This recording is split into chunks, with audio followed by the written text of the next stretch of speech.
네, 11번 문제 이어갑니다. 11번 문제는 비판 대상이라고 질문을 하고 있는데 독해에서 사실적 이해, 추론적 이해, 비판적 이해 이렇게 나눌 때 그때의 비판적 이해와는 다른 거죠. 이 글 안에서 필자가 비판하고 있는 대상이 뭐냐라는 것으로 이것은 사실적 이해 문제에 해당합니다.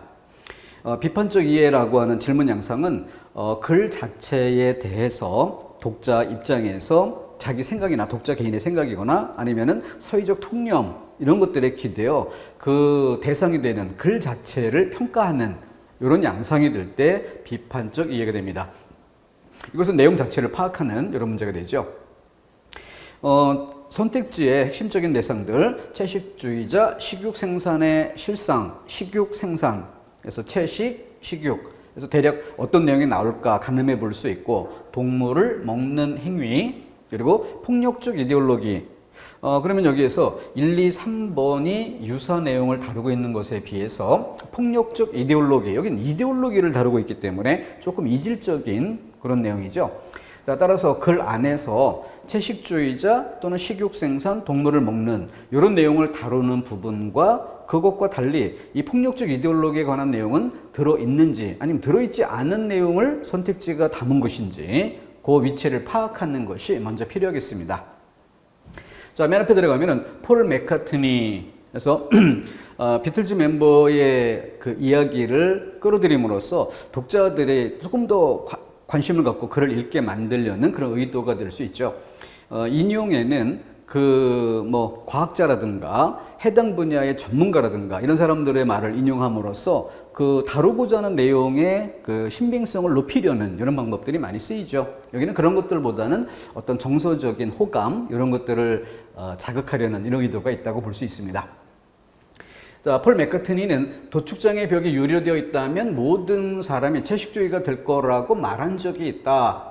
그래서 유명인의 말, 이걸 인용함으로써 자신이 말하고자 하는 내용에 관심을 유도하고, 그리고 우리가 식육 생산 등 이어지고, 그러나 역접이 나왔네요. 그런데 역접 이하, 어느 수준에서는 우리도 진실을 알고 있다. 식육 생산이 깔끔하지도 유쾌하지도 않은 사업이라는 것을 안다. 그래서 판단의 방향은 다르지만 대상 자체는 여전히 식육 생산의 문제를 이야기하고 있어요. 또 그 다음 문장도 고기가 이렇게 이어지고 있고, 그리고 동물을 먹으면서 다음 문장으로 넘어가도 여전히 식육 생산의 문제와 관련된 이런 내용들이 나오고 있습니다. 그리고 여기에 오면 이처럼 해서 지금까지 서술된 내용을 지시어 2로 받아서 이처럼 우리가 어느 수준에서는 불편한 진실을 의식하지만 동시에 다른 수준에서는 의식을 못하는 일이 가능할 뿐 아니라, 그러니까 지시어 2를 통해서 앞에 채식주의자 말을 통해서 식육 생산과 고기를 먹는 것에 대해서 이어봤습니다. 그리고는 여기서는 불편한 진실을 의식하는 것과 또 다른 수준에서는 의식을 못하는 일, 자, 이걸 좀 더 일반화하고 있는 거죠. 꼭 식육 생산의 그런 상황이 아니라 그렇지 않은 그런 여러 가지 상황에도 적용할 수 있는 이런 것들로 뭉뚱그려 그 글 서술의 범위를 넓혀가고 있습니다. 가능할 뿐 아니라 불가피하도록 조직되어 있다는 게 바로 그렇게 조직되어 있는 게 바로 폭력적 이데올로기다. 그래서 이 부분이 끝에 들어 있어요. 자, 그러니까 이 글을 이해하는 데 있어서 이처럼 이걸 중심으로 해서 이 하나의 덩어리와 이것, 결국 이걸 통해서 이렇게 이끌어가고 있다는 점을 엿볼 수 있습니다. 자, 그렇기 때문에 비판의 대상이라고 할 때 폭력적 이데올로기, 이것이 주된 비판의 대상이 되는 것이고 2번과 3번은 그 앞부분에 이걸 끌어내기 위한 과정에서 좀 더 비판적일 수 있는 상황들을 이야기하고 있다. 따라서 동그라미 2개와 동그라미 하나, 그리고 비판 대상이 되지 않는 1번, 이렇게 평가해 볼 수 있죠. 그래서 이 채식주의자에 대해서는 필자가 우호적인 감정을 갖는다고 생각할 수도 있지만 명쾌하게 드러난 것은 아니에요. 그래서 폴 맥카트니의 말을 끌어들이면서 실상 이걸 얘기를 이끌어가고자 하는 도구로 쓰는 그런 정도가 컸고 노골적으로 옹호하거나 이런 것이 드러나 있지는 않습니다. 이런 정도. 그래서 만약 그 출제 방향을 바꿔서 질문한다면 해당되는 것으로, 비판의 대상으로 해당되는 것을 고르는 이런 망상으로 질문한다면 4번을 답으로 하는 이런 출제도 가능하겠죠. 여기서는 아닌 것을 묻는 문제였습니다. 다음. 자, 나이에 관련, 그러니까 이 부분을 우리 학습의 단원으로 이야기하면은 한자 단원, 그리고 한자 단원 안에서도 생활 한자라는 부분이 있죠. 뭐 24절기를 다룬다든가 또는 천간과 지지를 좀 확인해 본다든가 이런 항목에 나이 표현법이 있죠. 나이 표현법에서 뭐 그 한자식 표현 이런 데서는 살아있는 사람을 칭하는 것과 죽은 사람을 칭하는 것, 아버지 쪽, 어머니 쪽, 남녀 기준 등등 이렇게 몇 가지 기준으로 이렇게 점검하면 좀 더 암기를 수월하게 할 수 있습니다. 여기서는 일단 1번에 62세 화갑 이렇게 했는데 앞으로는 또 제도적으로 이제 만나이 중심으로 나이를 표현하는 것을 법제화한다 뭐 이런 이야기도 있습니다. 이제 지금까지는 만나이와 우리식 나이라고 해서 이렇게 두 가지가 쓰이고 있죠. 이거는 단지 불편함의 차원일 수도 있지만 어찌 보면은 이 시대를 살아가는 데 있어서 생명을 대하는 철학적 태도 뭐 이런 것들과 관련되어 있다고도 볼 수 있습니다. 이 우리식 나이라는 것이 갖는 그 의미는 뭐예요? 바로 임신이 되어서 어머니 뱃속에서 성장해가는 그 과정, 그러니까 출생 그 이전의 10달, 이것을 생명으로 인정할 것인가 말 것인가, 여기에 관한 철학적인 입장인 것이죠.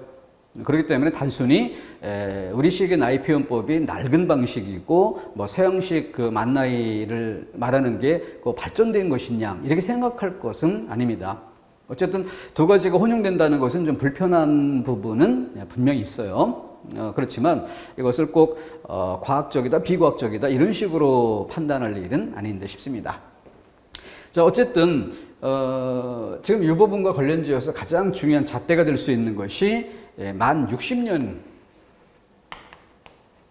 이게 나오는 이유는 뭐예요? 천간은 10개고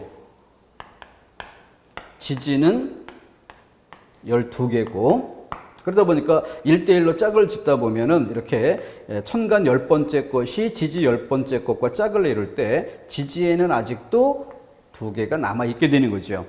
그래서 10년이 지나고 천간이 다시 11년 차로 처음으로 돌아가면 지지는 11번째가 되고 두 번째 것과 12번째가 만나고 천간 세 번째 것으로, 즉 13번째가 됐을 때 다시 지지는 첫 번째 것과 만나게 되죠. 이렇게 10년이 지날 때마다 2개씩 오차라기보다는 차이가 생깁니다. 10년 2개 남고 20년 또 2개 남고 그러면은 이 12개가 어떻게 돼요? 60년 6바퀴 돌면 풀 코스가 채워지죠. 그러니까 61회 생일 이렇게 됐을 때 맨 처음 출발했던 갑자년으로 다시 한번 출발하게 되는 거죠. 그래서 이게 판단의 가장 중요한 기준점이 되는 것이고 이것을 60 그렇기 때문에 그걸 나타내는 것이 60이란 수를 나타내는 만 60을 얘기하는 거죠. 그래서 61세가 될 때 만 60세 요거 관련돼 있고 그것을 나타내는 몇 가지 표현들에서 환갑이라는 것은 바로 이 모든 것의 출발점이 갑자년에서 출발한다라는 점이 이렇게 되어서 환갑이라고 할 때 갑은 그 갑자년 출발점을 얘기하는 것이고 환은 한 바퀴 돌아서 처음으로 되돌아갔다는 뜻이죠. 회갑 처음으로 되돌아갔다 같은 뜻입니다. 회갑, 환갑. 거기에 비해서 62세는 한 번 더 나아간, 그래서 한 발 더 나아간다라고 해서 나아갈 진짜 진갑이라고 하는 것이죠. 자, 거기에 화갑이라는 말도 연결하는데 여기 있는 것들은 거의 일단 뭐 2번은 좀 빼고 이 부분은 이렇게 연결해 보면은 파자 이런 것들과 관련돼 있어요. 물론 2번도 파자로 연결지어서 이해할 측면이 있습니다. 그래서 파자를 하면은 이 화라는 글자는 이렇게 열십자 여기 주목해서 따져보면은 열십자를 6개 정도 이 글자 속에서 뽑아낼 수 있게 됩니다. 그래서 열십자가 6개가 있다. 그것으로 60이라는 수를 나타내게 되는 것이에요. 이게 화갑이라는 표현이고, 그 다음 백수라는 것은 여기 흰 백자 쓰고 있죠. 그래서 위에 한의를 그어 표시한다면 100백자인데 100백자에서 한의를 뺐다. 100-1. 그래서 88세가 아니라 99세를 나타내는 것이고, 이게 맞바뀌어 있죠. 그리고 미수는 위아래로 파자 할 때 위에 점 2개를 8팔, 가운데 10, 밑에 8팔, 위아래로 88 이렇게 파자를 하게 됩니다. 그런데 이번에 77세 같은 경우에는 여기에 그 희수에서 기쁠 희자를 쓰게 되는데, 여긴 두 가지 좀 견해가 있어요. 구한말까지는 그 이두식 한자 표기가 있었고, 이것이 국가 공무원들에게, 국가 관료들에게 구한말 시대까지 계속 쓰입니다. 일종의 그 약자라고도 할 수 있고, 영어식으로 이야기하면은 필기체, 한자는 이제 필기체 형식으로 쓴다, 이렇게 얘기할 수도 있어요. 그렇게 했을 때, 이 희라고 하는 글자는 이렇게 7로 3번 이렇게 표현하는 식으로 표기가 됩니다. 여기에서 유래했다라고도 할 수 있고, 그리고 보다 과거에 한자를 붓글씨로 쓰는 여러 가지 서체가 있는데 그중 초소로 이야기할 때 이것을 77 이렇게 파자, 요 미수를 88 이렇게 파자 했던 것처럼 이것도 초소로 쓸 때 이제 77 이렇게 파자가 된다라고 보아서 그 유래를 설명하는. 근데 이런 부분들은 여러 가지 설이 있어요. 그렇기 때문에 딱히 뭔가 하나만을 고집하기는 어려운데, 어쨌든 관성적으로 해서 굳어진 그런 표현이기 때문에 뭐 이것이 쌀이 그 88세하고 연결되겠습니까? 파자에 그래도 시각적으로 명쾌한 근거가 보이니까 혼동의 여지가 없고 이론이 없는 거죠. 그런데 이런 글자들은 여러 가지 견해가 있어요. 같은 방식으로 그 아름다울 미, 이 아름다울 미를 요 같은 방식으로 바꿔 뭐 초소로 쓴다든가 흘림체로 쓴다든가 이렇게 바꾸면 또 66이라고 보인다는 거죠. 뭐 그런 점에서 또 이걸 그 아름다울 미자로 66세를 표현한다. 미수 뭐 이렇게 표현하는 것도 있고. 그러니까 이런 것들을 한번 만들어지면은 비슷하게 그 어떤 생각이 미치면 또 독특하게 기존의 것과 달리 새로운 뭔가를 또 그렇게 만들어내고 싶어 하는 사람들이 있죠. 그러면서 이제 새로운 것들이 자꾸 추가되는 그런 것도 있습니다. 그래서 일본에서는 뭐 차수라고 해서 차를 마시면은 더 오래 살 수 있다라는 뜻으로 108세를 나타내는 그런 표현이 또 추가되기도 하고 뭐 여러 가지가 있죠. 어쨌든 관용적으로 제일 보편적으로 쓰이는 것 정도는 알아둘 필요가 있습니다. 파자 입각해서 이 두 개는 서로 맞바뀐 상태로 드러나 있지만 반드시 암기할 기본 내용이고, 나이편에서 그 기준점 여기 들 수 있는 만 60년에서 그걸 기준으로 해서 61세 생일을 회갑, 환갑이라는 다에 화갑, 파자로 열십자 6개 이렇게 이해해 주시면 좋겠고, 이거는 77 이렇게 이해하면 됩니다. 희수라고 하는 것은 또 그 드물 희자가 또 있어요.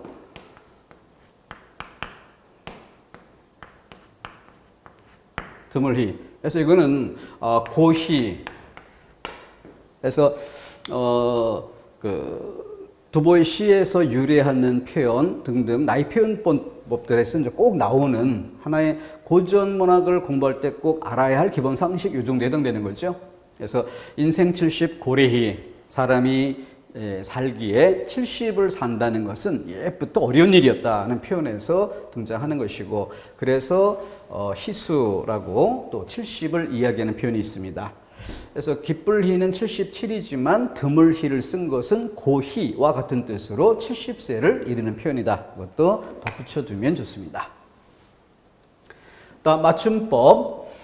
이거는 그 축약과 그리고 또 어미 활용 이런 양상들을 기반으로 한 항목. 그래서 어미 어가 필요한 이런 경우에 그 축약의 양상이 독특하게 오가 있는 조건이기 때문에 이 어가 여로 축약되지 않고 이로 축약되는 독특한 양상이죠. 그래서 이렇게 돼야 되는지 여부는 어의 필요성 여하에 달려 있다. 여기는 물음표를 붙이는 문장의 종결형 자리이고 종결형 자리에 어미 없이 어간만으로 문장을 마무리할 수는 없게 되죠. 그래서 틀렸다는 점을 알 수 있겠고, 자, 이 부분은 자투리 암기사항에 속합니다. 그래서 맞춤법 기본 정리 항목 끄트머리쯤 가서 정리하는 것 뭡니까? 바로 의문형 어미에만 된소리 표기를 인정한다. 갈까, 갈게 가장 기본적으로 암기하는 두 단어죠. 갈게는 된소리 발음이 되지만 의문형이 아니란 점에서 발음은 된소리, 적을 땐 예사소리 표기.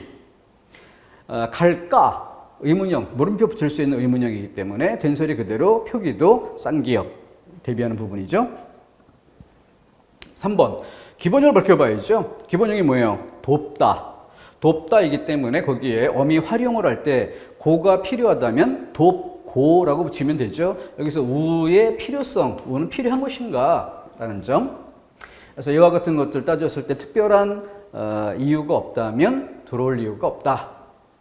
또 더군다나 비읍이 빠진 상태에서 우로 간다는 것은 비읍이 우로 바뀌는, 자, 이것과 관련지어서는 이 항목에 관련되지는 않지만 비읍이 우로 가는 과정은 비읍이 비읍 순교음이 되었다가 오가 되거나 우가 되거나 탈락이 되는, 자, 이 부분에 관련돼 있죠. 그래서 고맙다가 아를 만나면 고마와, 고맙다가 어를 만나면 고마워라고 바뀌는 아주 독특하게 자음이었던 비읍이 모음으로 바뀌는 이런 독특한 변화 과정이 있기 때문에, 그래서 고전문법 소실문자 순교음 비읍이라는 항목에도 관련돼 있고 맞춤법에도 관련된 내용이죠. 그래서 맞춤법 중간 부분에서 그 시옷이 반침이 되었다가 없어지는, 자, 이것과 함께 축약이라는 쓰다의 어가 만나면 어가 탈락하면서 써 이렇게 바뀌는 이 3대 항목 같이 묶어서 정리했던 부분이죠.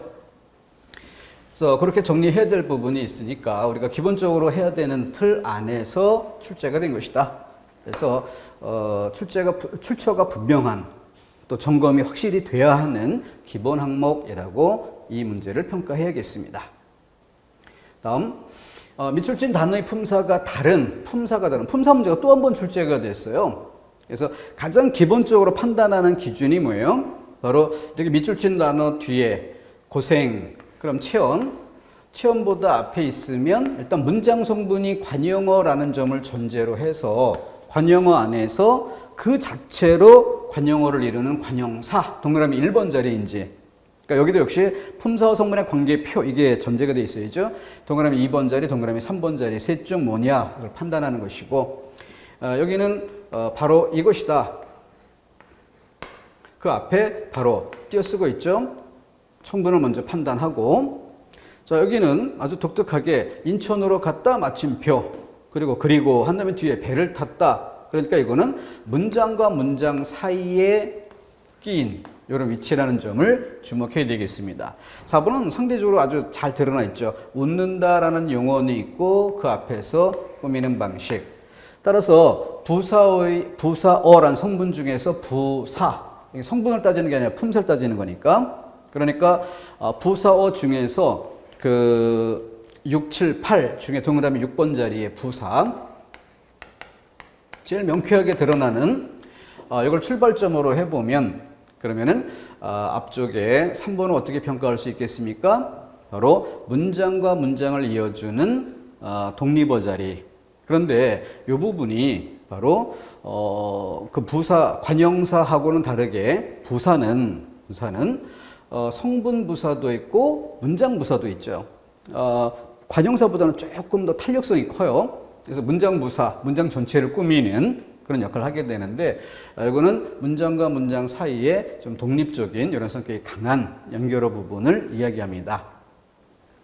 자, 이렇게 해서 두 개를 놓고 1, 2번 중에서 어느 것이 부사답고 어느 것이 부사에서 거리가 뭔가 라는 걸 보면은 여기에 이것이다 라는 말 앞에 꾸미는 말과 고생이라는 아주 명쾌하게 체언이 주어진 상태에서 그 앞에 꾸미는 말 정도로 차이점이, 그러니까 성분 차원에서도 부사어 자리와 관용어 자리 이런 정도에서 크게 골격이 나뉩니다.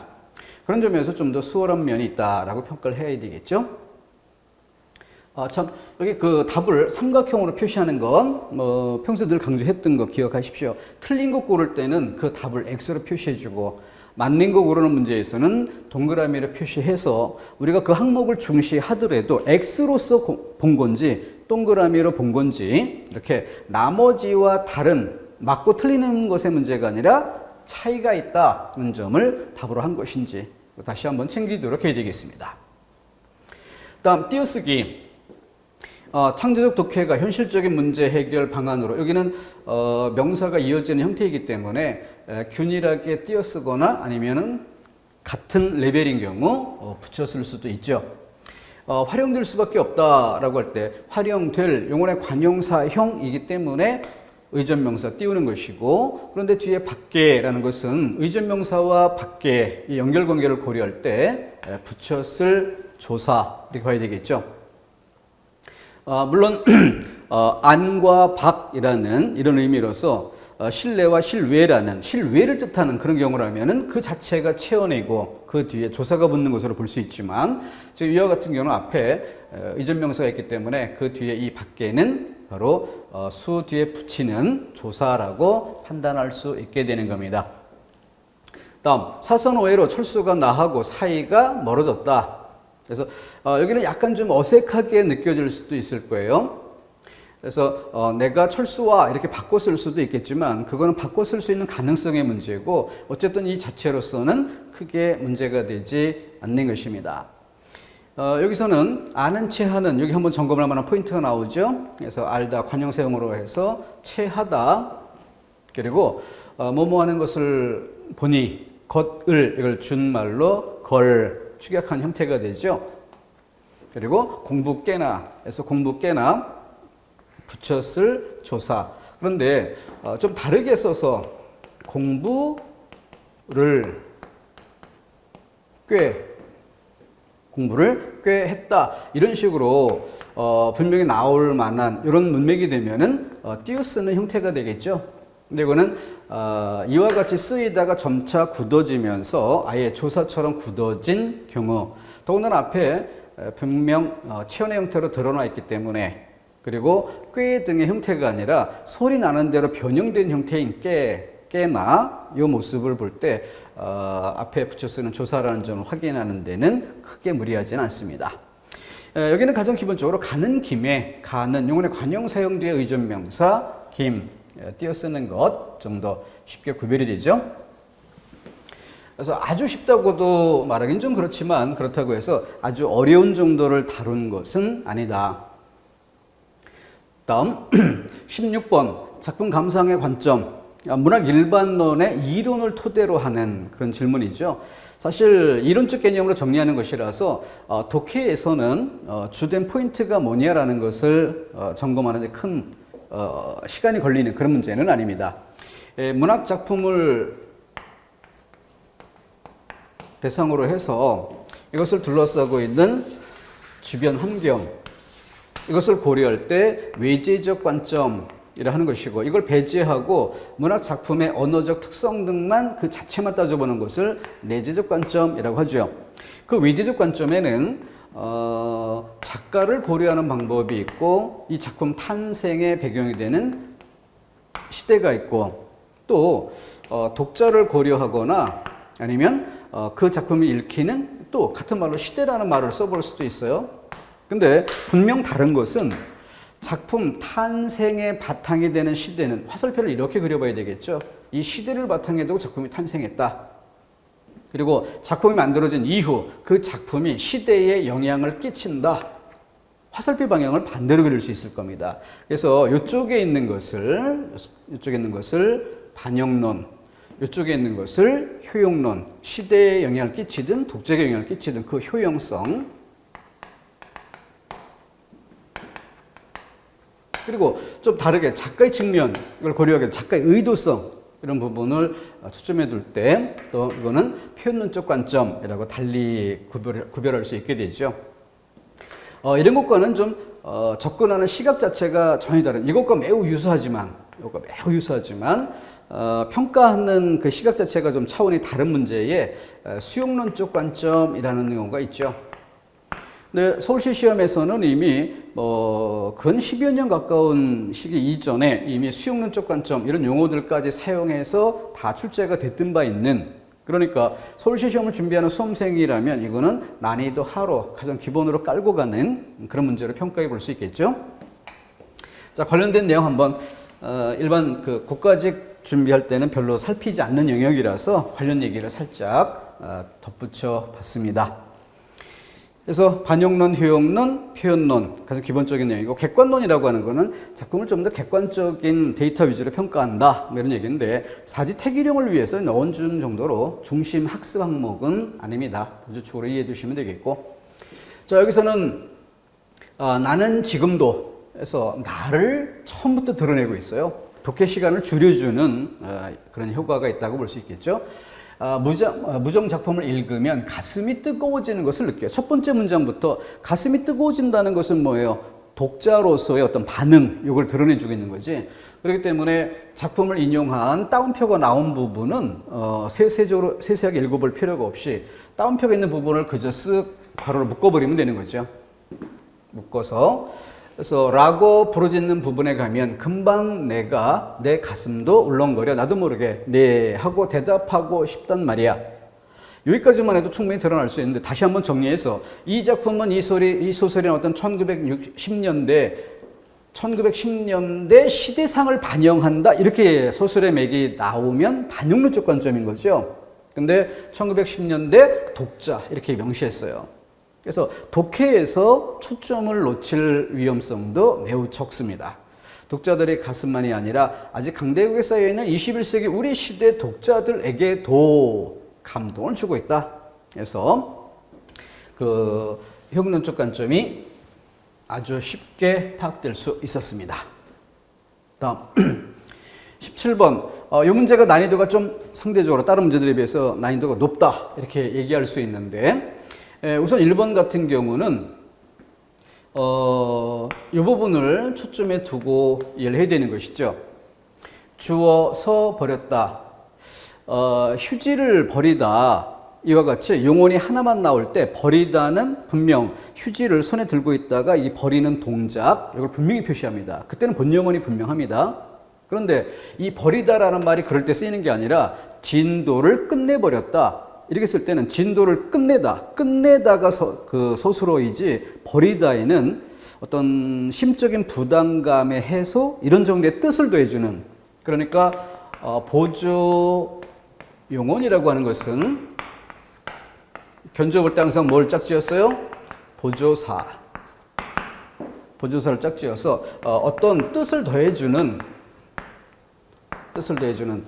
이런 역할을 하는 것이다. 그래서 진도를 끝내버리다. 그러니까 정신적인 부담을 덜다. 이런 때 쓰일 때는 보조 용언이 되는 것이죠. 자, 그런데 이와 같이 본용언이 있고 뒤에 있는 것은 본용언일 수도 있고 보조용언일 수도 있는데, 이것을 구별하는 데 있어서 아주 중요한 잣대로 서를 넣어서 구별해 보는 방법이 기본이에요. 근데 여기는 넣어서 말이 되는가 아닌가 차원이 아니라 명시적으로 노출되어 있습니다. 그렇기 때문에 중상 정도 난이도로는 볼 수 있지만 최고 난이도라고 보기는 어려워요. 이게 없는 상태에서 문제를 풀어야 하는 수험생이 넣어보면서 판단을 해야 되는 상황이면 더 어렵다고 할 수 있는 거죠. 노출되어 있어요. 노출되어 있기 때문에 이거는 본용어인데 본용어의 구조라는 점이 아주 수월하게 파악될 수 있었던 겁니다. 그런 점에서 그만큼 난이도가 좀 낮아진다, 이렇게 볼 수 있겠고. 자, 그런데 여기서 주목할 만한 또 하나의 선택지 2번.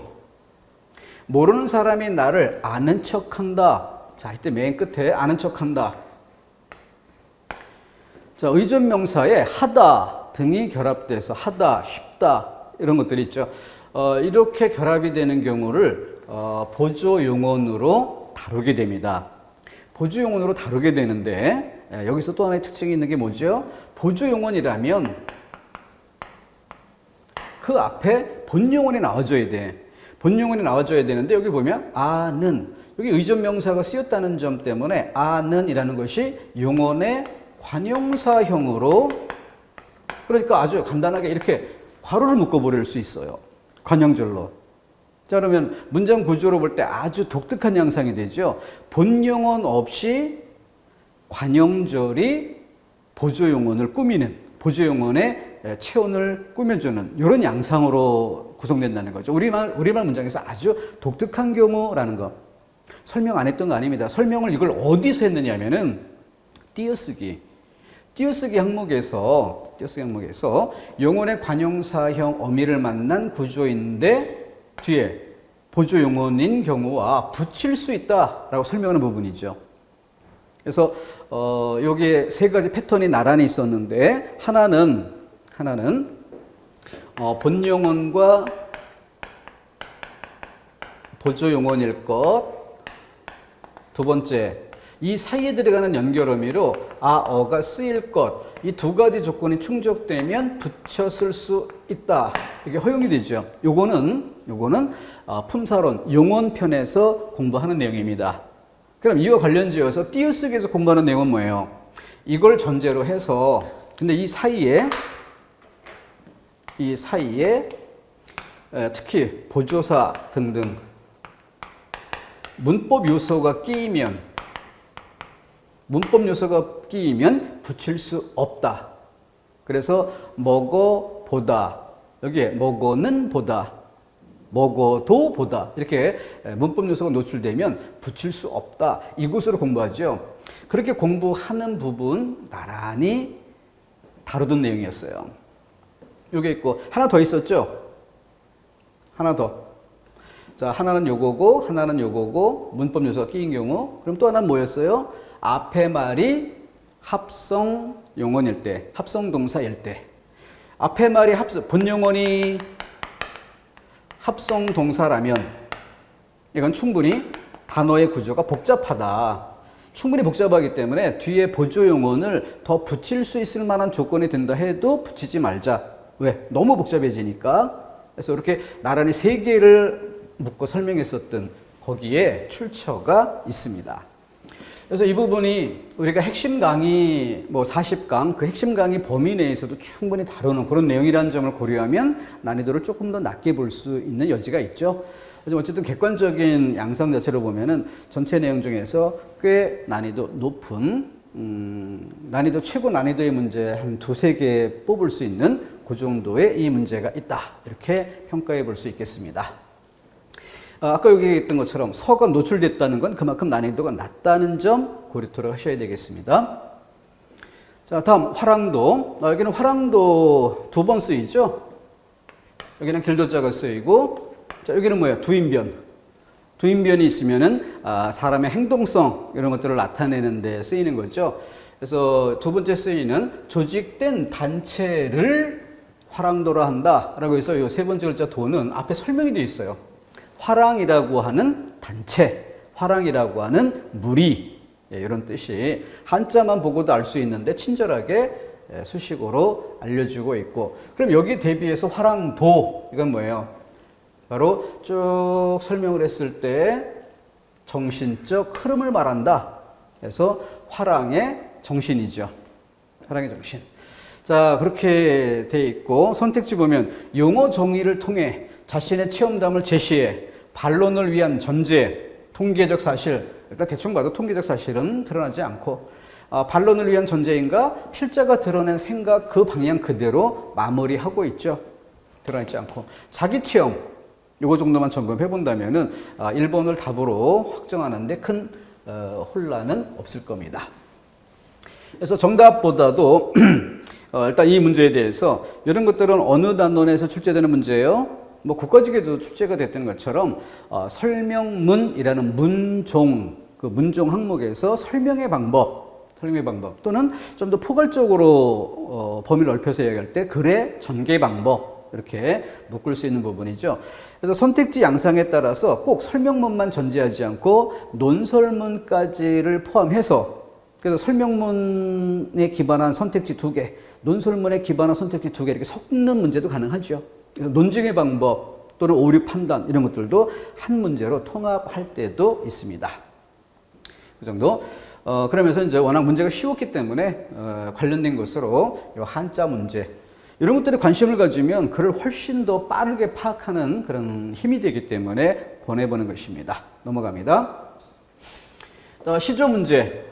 여기서 삼각산이 인왕산이냐, 이걸로 답을 하는 참 황당한 문제가 출제가 됐어요.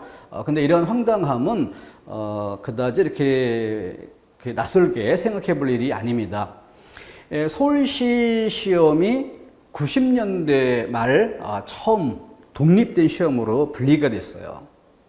그래서 90년대 말 이 무렵에는 공무원 시험에 예전에 없었던 뭐 행정학이나 행정법 이런 과목이 그 무렵에 시험 과목으로 들어오기도 하고 이러던 시절이었는데, 그때 초창기 행정학이 초창기 공무원 시험에 출제되는 그 시기에 서울시 시험 문제가 독립이 됐어요. 그러다 보니까 그 행정학 시험에 학원에서는 그 학술적인 이런 내용 위주로 쭉 공부를 했는데, 막상 시험지를 받아보니 절반이 실무형 문제가 출제가 됐던 거예요. 그래가지고 행정학에서 과락이 너무 많아서 떨어지는 이런 수험생들이 있었던 그런 충격적인 사실이었었어요. 그런 때가 있고, 그리고 또 몇 년 지나면서 또 사고를 친 과목이 국사였습니다. 국사에서는 아주 끔찍하게 서울시에 존재하는 역사적인 그 유물들, 여기 관련된 문제. 이를테면은 정확한 건 제가 오래돼서 기억이 안 나는데, 국보 중에서 뭐 서울시에 있는 국보, 뭐 이런 식으로 질문하는 그런 양상이죠. 근데 그게 아마 5문제 정도, 여러 개 문제가 출제됐던 것으로 기억을 해요. 그래서 굉장히 수험생들이 말이 많고 충격으로 받아들였던 그런 문제였습니다. 그런 것들이 왜 출제되느냐. 서울시 시험이 서울시 공무원을 뽑는 시험인데, 근데 응시는 전국에서 응시할 수 있도록 하고 있단 말이에요. 그러니까 서울시 입장에서는 일종의 그 텃세를 부리는 이런 심리가 바탕에 깔려 있다고 볼 수도 있겠죠. 수험생들이 서울시 공무원 시험에 응시하려면 적어도 서울시에 대해서 최소한의 기본 교양은 알고 와야 되는 거 아니냐, 뭐 이런 차원인 거죠. 기업체 시험을 생각해 보세요. 기업체. 그러면은 우리가 기업체 시험 준비하는 사람들이 뭘 합니까? 그 회사의 상징, 그 회사의 전략적 목표, 그리고 단기 계획 뭐 등등 이런 거 다 공부하지 않습니까? 그런 것처럼 서울시도 역시 하나의 기업이라고 간주해 본다면은 그 회사에서 나를 필요로 하는 그런 인재가 돼 있다. 인재로서, 필요한 인재로서 나는 준비돼 있다. 이걸 어필할 필요가 있는 거죠. 이런 관점에서 보면은 황당한 문제라고 보기는 또 어려운 면이 있어요. 어쨌든 보편적인 필기 시험에서의 양상으로 보면 좀 때로 생뚱맞은 그런 느낌을 줄 수 있습니다. 가노라 삼각사나 송상환의 시조를 인용해서 문제를 구성하고 있는데, 기억의 다른 명칭이 인왕산이라고 했는데 삼각산은 북한산이죠. 북한산에는 백운대나 또는 그 우뚝 솟은 3개의 주봉이 있어요. 그렇기 때문에 그걸 어울러 전체적으로 말할 때 북한산이라고 하지만 그 3개 봉우리 여기에 초점을 두면서 삼각산이라고도 부르는 별칭이 있습니다. 다시 보자 한강수야 해서 밑줄은 제가 잘못 쳤는데 수에는 안 치고 여기 한강까지 2글자까지만 밑줄을 쳤던 거죠. 그래서 2번 니은은 여전히 사용하는 명칭이다. 맞고, 고국산천이라고 할 때 이 필자가, 이 작품의 필자가 떠나간다고 하는 당시의 고국은 조선이다. 조선 임난 직후 병자호란 시기의 무렵이 되겠고, 이건 또 4번에 나와 있네요. 리얼은 병자호라는 직후의 상황을 뜻한다 해서 수상하니, 이것도 좀 한자로 풀어본다면은 여기 자, 이 글자가 뭐예요? 독립된 글자로 쓸 때는 이렇게 쓰는 상자죠. 도금 역할을 하게 되는데 이걸 좀 위아래에 납작하게 썼어요. 자, 그리고 밑에 붙어 있는 이 수건건, 옷감건 이 글자는 본래 긴 치마상이라는 뜻으로 쓰였다가 긴 치마, 여기 1차적인 의미 확장되어서 길이가 길다, 거기서 추상적 관념적인 이런 차원으로 넘어가면서 영원하다, 늘, 항상 이런 정도로. 그러니까 여기서 지금 수상한이라고 할 때 상이 바로 늘 일상적인. 그런데 앞에 이 죽을 사자가 들어가 있는 이 숫자, 이거는 기본적인 뜻은 죽음을 뜻하는 이런 것이었지만 좀 더 확장된 의미로 쓰이면서 특이하다 이런 뜻을 나타내게 됩니다. 그러니까 좀 특이함을 나타내는 글자와 늘, 항상, 일상 이걸 뜻하는 이런 글자가 만나니까 뭐가 돼? 평범한 일상에서 벗어나 특이한 상황. 그러니까 우리가 보통 이상 이라고 하는 것과 비슷한 이런 맥락에서 쓰이는 거죠. 자, 그래서 그런 정도의 부수에 초점을 두면서 글자의 뜻을 대충 대략만 가늠해두고 그 대략 파악한 내용을 시의 문맥 속에 넣어보면 시절이하 수상하니 올똥말똥하여라 라고 할 때 이렇게 해석을 연결지어가는 데는 크게 무리하지 않습니다. 그 정도? 그래서 대체로 수험생들에게는 이 한자가 일정한 영향을 끼치게 될 때 대체로 어려워하는 그런 특성이 있습니다. 그래서 좀 평소 꾸준하게 준비를 해두고 좀 감각적인 이런 걸 길러두는 게 도움이 되지 않을까. 한자는 모두 다 암기하는 방식으로 가는 건 좋지 않습니다. 부수를 기본 맥으로 하고 그다음 조금 전에 1차적인 뜻, 2차적인 뜻, 3차적인 뜻 이렇게 이야기했던 것처럼 거기에서 사실은 추론적 사고를 많이 요구해요. 그래서 수험생들이 암기 지식의 기반의 문제를 풀려고 하지 말고 부수를 매개로 추론하는 이건 방법적 해결입니다. 그렇기 때문에 암기된 양이 적다 해도 충분히 문제를 풀 수 있는 그런 여지가 열려 있다는 거죠. 그런 점을 좀 적극적으로 활용하게 되면은 훨씬 부담을 덜 수 있지 않을까 싶습니다. 자, 마지막 문제. 어떤 소설의 마지막 부분. 자, 이것도 역시 서울시의 역사성으로 풀어가야 될 거예요. 이 문제 이전에 이와 유사한 이런 것들로 과거에 그 오발탄이 출제가 됐던 공부했던 수험생들은 기출문제에서 기억을 할 겁니다.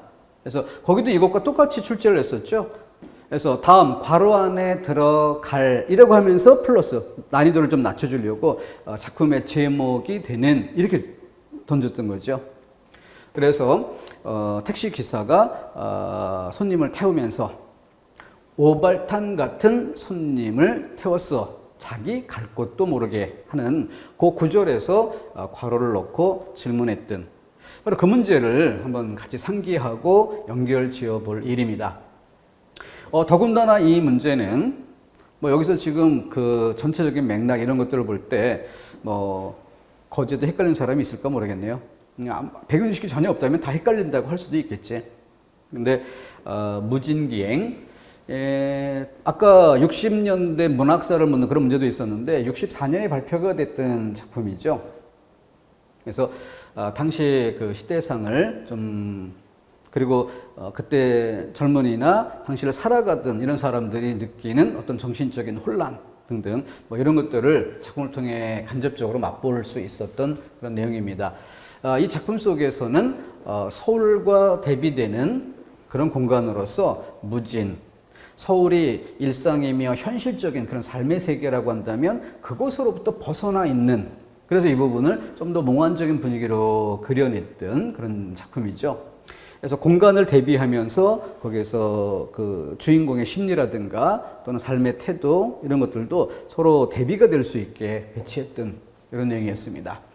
문체면에서도 또 많은 평가 요소가 있는 그런 작품으로서 60년대 문학을 이해하는 소설 분야에 손꼽히는 아마도 한 3손가락 많이 늘려도 한 5손가락 안에 드는 필수 정리 항목이죠.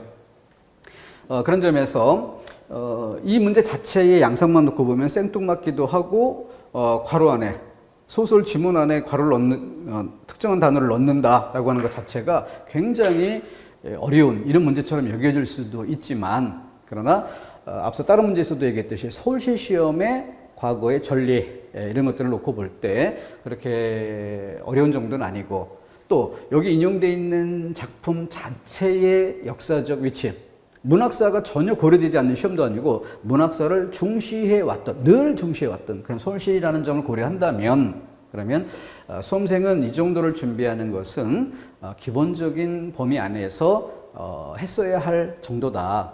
그래서 이 문제 역시 굳이 난이도를 평가한다면 중 정도 아니면 중하 이런 정도로 평가할 수 있지 중상 이상으로 어려운 방향에서 평가할 수는 없는 문제입니다.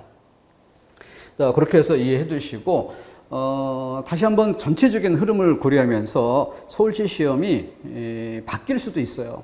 바뀌는 것에 대해서 검토하겠다는 그 얘기도 있었고 하지만 바뀐다는 게 결정이 되더라도 아주 단기간에 파격적으로 바뀌는 게 쉽지는 않을 것이다. 그런 점에서 올해 시험을 준비하는 데 있어서는 당분간 이 패턴을 어느 정도는 좀 지켜갈 필요가 있다라는 얘기고 국가직과 크게 다르게 문학론, 문학 작품을 독해로 출제하는 방식이 아니라 문학 이론 자체를 묻는다는 거죠. 그리고 국문학사라는 단원이 분명 하나의 단원으로 존재한다는 것, 그것도 비중이 좀 있게 다뤄진다는 것, 이런 점을 고려해서 이쪽 부분에 대한 공부가 꼭 필요하다.